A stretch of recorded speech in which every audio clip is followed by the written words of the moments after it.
Kuna marafiki wawili ambao walikuwa na ndoto ya kufungua biashara ya nguo. Mmoja alikuwa ni mbunifu mzuri sana, lakini alikuwa hajali sana ubora wa kazi. Mwenzake sasa, partner, yeye alimwambia kwa upole, tunahitaji kubadilika, ubora huu hautatufikisha mbali. Jamaa akakasirika kweli kweli. Akahisi anakosolewa, akahisi anaonewa, akahisi huyu mwenzake kama anajifanya anajua sana.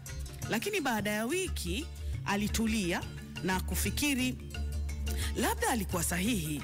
Alisema ili tujenge si kubomoa. Alisema ili tujenge sio kunibeza.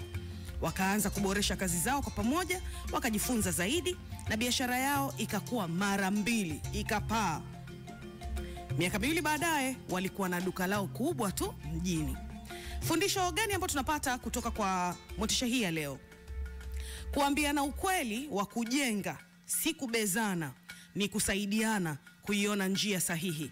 Rafiki wa kweli hakunyamazii makosa yako, anakusaidia kuweza kuyashinda.